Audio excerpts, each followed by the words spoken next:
Hello everyone, Rurikon here coming at you with another video, and today we're going to be talking a little bit about Mighty Quest for Epic Loot. Now, I actually still don't have access to the beta at this point in time. However, I was able to get access during one of their open house events, which was actually the Chicken open house event. And I was able to play a little bit of it and get a few basic ideas of how the game worked. And then when I was at Gamescom 2013, I actually had a one-on-one presentation with one of the developers of the team behind the Mighty Quest for Epic Loot.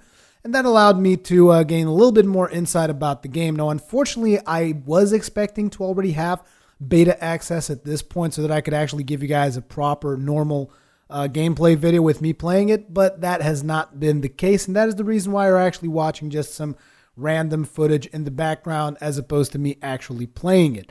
But anyways, let's talk a little bit about Mighty Quest for Epic Loot. This is a game that it's about you raiding other people's castles and other people raiding your own castle, and either you succeeding or failing to defend. So how does this all kind of fit together? So basically, you're going to be sent off to the realm of Opulencia. I'm not exactly sure what the whole story is behind it, but either way, the story is just there more for comedic purposes than anything else. As you guys will notice probably by whatever's going on in the background, that the game has a stylized art more akin to really comedy than anything in particular. The game doesn't really take itself too seriously because it is a game that is about you raiding other people, basically. And after you raid other people's castles and you get their loot or whatever, it's about those people getting revenge on you by raiding your castle and taking your loot. It's kind of building that, you could say friendly competition, but this is the internet, so it's probably going to be some pretty aggressive competition and people calling you names and all other kinds of crazy things that take place in the internet. Let's be honest here. But either way, so when you're actually attacking someone's castle, the game is played pretty much as you would expect from a Diablo-like RPG, so to speak. You know, you get the isometric camera view. You control your character by pointing and clicking. You click mobs. You attack mobs. You have a set of skills that you can develop and upgrade and do all kinds of stuff. You also have an inventory system, so you can actually upgrade your gear by upgrade your hero by upgrading your gear either by raiding other people's castles or by not looting, or by crafting equipment in your own castle. So there's multiple ways of actually upgrading your hero, so to speak. And this is how you go about raiding other people's castles. Now, obviously, as you raid other people's castles, there's going to be levels associated to that. So the higher the person's level is, the more well defended their castle will be, logically, if they know what the hell they're doing. And you go into their castle, you're going to fend off whatever minions they have there to protect the treasure. And your main objective is always going to be get into that treasure room as fast as you possibly can. There will usually be a boss in there somewhere in the last room. Usually that's where they usually put the boss. And then you will either defeat the boss or get killed trying. Now, once you actually get killed, if you do die while you're raiding someone else's castle, you will actually leave like a tombstone there, and the person who owns the castle will be able to come back and claim money from you. So there's that little bit of competition going on there. So if you die on their castle, they get money.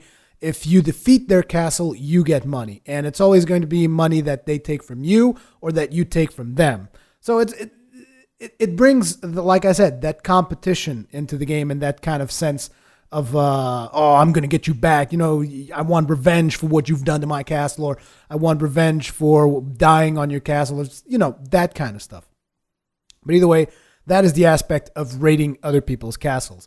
And then there's the aspect of actually defending your own castle. So how does this work? Your castle is actually modular. So you can actually replace several of the rooms with your castle with different types of rooms that you want, and you can make your castle like a maze if you want.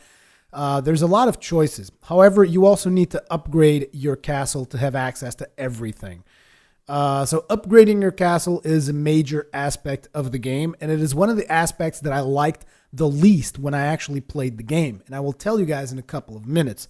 But first, let's talk about upgrading your castle. So as you're upgrading your castle, you can actually put down minions in a whole bunch of places, you know, try to do bottlenecks so that people are actually funneled into your more elite monsters. You can put down some traps like glue traps, which slow people down, flame traps, bladed hamster wheels that basically go back and forth. You know, the basic traps that you would expect to see in an RPG.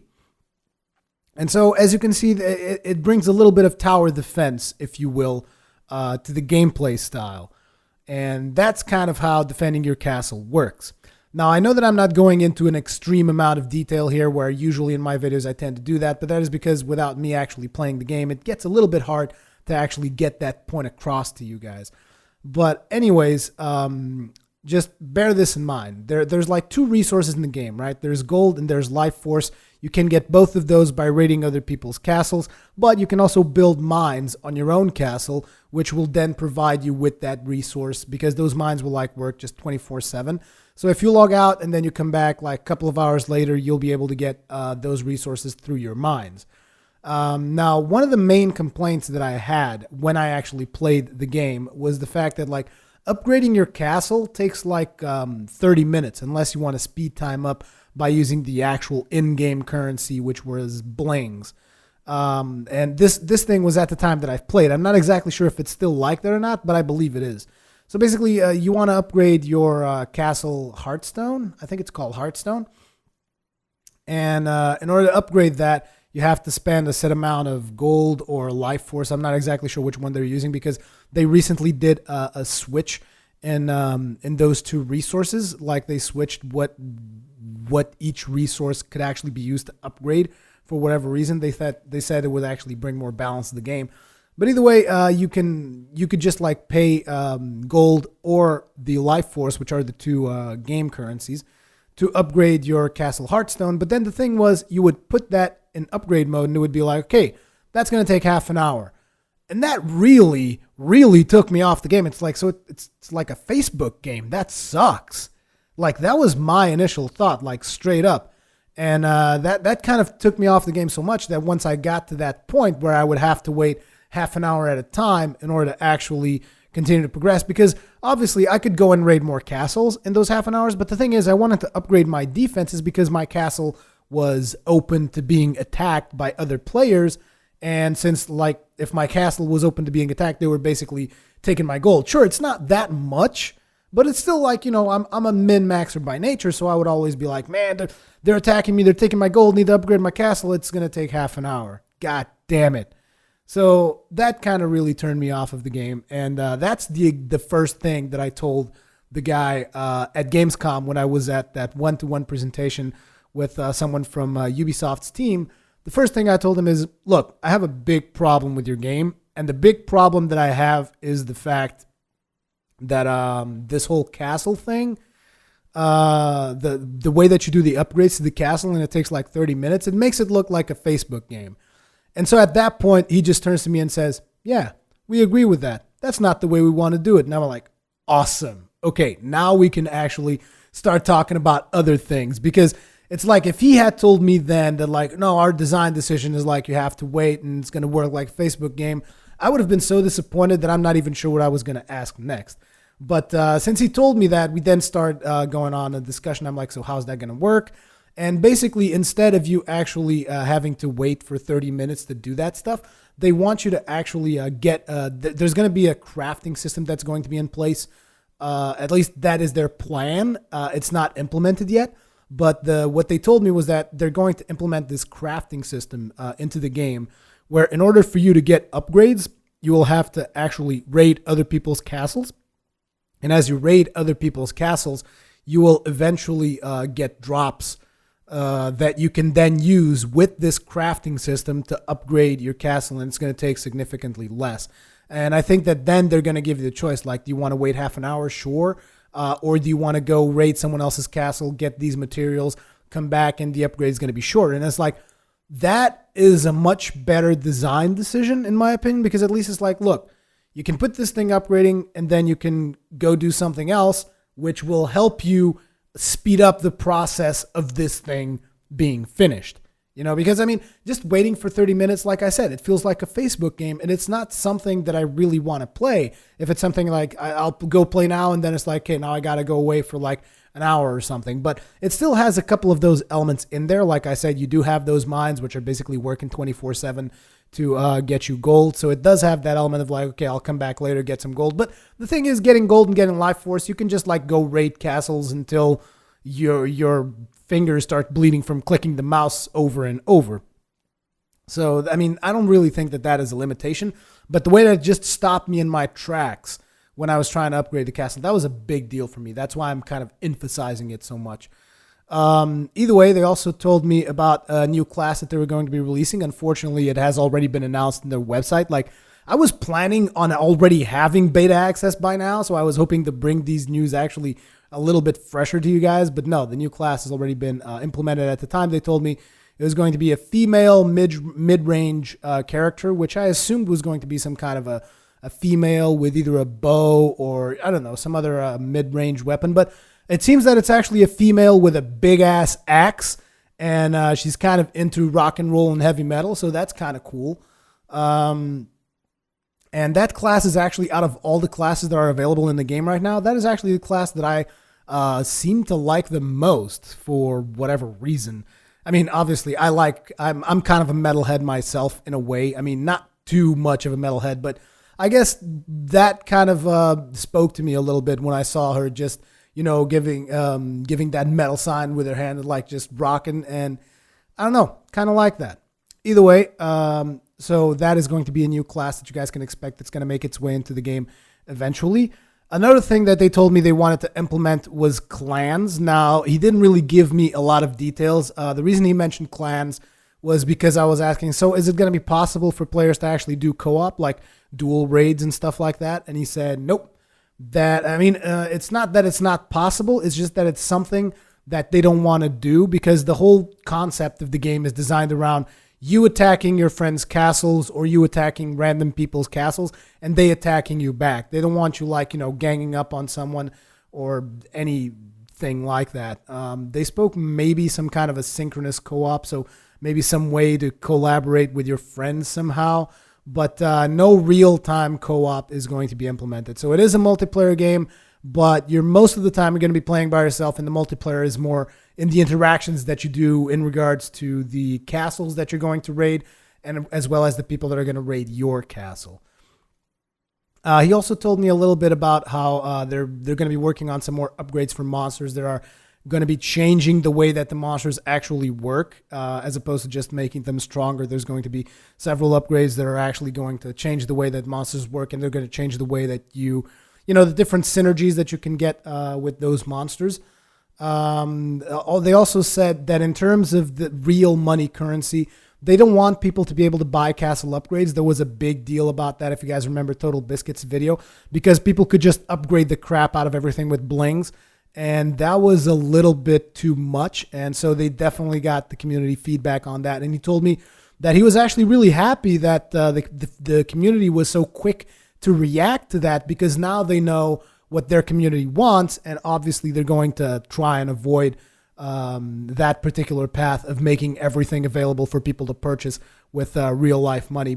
Here's the thing, people can still buy, I believe, monsters at this point with real life money, and a lot of you guys might say, oh, well, that's kind of unreasonable, but the thing is, there's a limit to that. Depending on the level of your castle, you actually have a limit on creatures. Like, for instance, when I started working on my castle defenses, I actually had a lot more resources that I could spend. I could pretty much buy whatever creatures I wanted for the defense of my castle. But the thing was, I couldn't buy all the creatures I wanted, but I could buy some pretty powerful creatures if I so desired. But there's actually a limit on the number of creatures, as well as the quality of creatures that you can put that is associated with the level of your castle. Which is why it's I never really was too concerned with the fact that, you can buy monsters with real life money. Yeah, but you can also buy them with normal resources, and usually what's really going to cap you is your castle level. So the one thing that would be very concerning would be if people would be able to upgrade their castles for real life money. That would be the big concern. He told me that they've since completely shifted on that decision, so that is most likely never going to come back. The one thing that they do want to allow you to buy is time, which currently is still implemented, because you can pay blings to speed up the upgrade process of your castle, but you cannot pay blings to upgrade the castle itself. So what this means is you actually need to get either vital force or gold, which I can't really remember which one of those it is, to upgrade the castle. But you can, once you start the upgrade process, you can actually speed it up with the use of blings. Now, like I said, I don't really like the whole 30-minute thing for the upgrade castle, but supposedly there's going to be the crafting system that they will eventually put in place that is going to replace that 30-minute waiting period, which to me is a lot more fair than actually having to pay blings for it. And they also want to allow people to buy Life Force. Life Force is used to actually buy the monsters that you put in your castle. But like I told you, Life Force as well as gold is actually reasonably easy to get by raiding other people's castles. So I don't think that is going to be a big problem in that regard. But yeah, that's pretty much the gist of how Mighty Quest for Epic Loot works. I'm actually really happy that I had the conversation with the guy from Ubisoft, because I mean, before that, I kind of completely wrote it off as it's going to be like a Facebook game and I'm just going to not even bother. But after talking with the guy, I realized that it seems that it's going to be a little bit more than that. So right now, you can actually go ahead and register for the beta, and you might get lucky. They might give you a key, unless you're like me and you're not lucky at all and you're not going to get a key. But yeah, there's going to be a link in the description that's going to allow you to go ahead and register for the beta if you so want. You can also buy into the beta. They have like these 3 packs. There's like a $10 pack, a $40 pack, and a $100 pack if you really become this huge fan of the game. And you can buy into the beta that way. But I don't know. It all depends on how do you feel about the game yourself. Now, if you're expecting this big RPG dungeon crawler like a Diablo or something, that is not what this game is about. Bear that in mind. Like I said, this is a game about you raiding other people's castles, which they will be making themselves. So they will actually, what you're raiding is effectively the castles of other players. And the other players are going to be raiding yours, so you also have to try and defend your castle as much as possible. There's also some mechanics in play, which when you get attacked multiple times, your castle actually becomes shielded, so people can't steal all the loot from you. And the reason why that's important is because when people actually complete your castle, they beat your defenses and they get to your treasure room, they will actually steal gold from you, like actual gold from your account. They will steal a little bit of it, like a percentage. I'm not exactly sure how much it is, but it is a percentage of how much gold you have in there. So you also should try and keep your gold reservoir, so to speak, to a bare minimum. And then there's also a system which is actually pretty funny, which you can see replays of people that have invaded your castle. So if someone died in your castle, you can see how they died. If someone succeeded in your castle, you can analyze and see how they succeeded and then tweak your defenses accordingly. So if that's your kind of thing, you might be interested in the Mighty Quest for Epic Loot. Just bear in mind that it's not just about raiding other castles. A big part of the game is about maintaining your own castle. So you have to keep that in mind, that if you just like the aspect of raiding other people's castles, you might not like the other aspect that comes with it, which is the management of your own castle. But it is, I mean, basically with the mechanics that are in place for the game, it is a part of the game that you just can't skip. You have to do both. You can't do just one. Like, for instance, it also your castle level also limits the amount of gold that you can actually hoard. So, like, let's say you raid a whole bunch of castles, you cap your gold, well, you can't get any more gold, so you need to upgrade your castle. So yeah, that is the Mighty Quest for Epic Loot. As per usual, leave me your comments, feedback, all that kinds of good stuff in the comment section below. How do you feel about Mighty Quest for Epic Loot? And thank you very much for watching, and I will see you guys in the next one.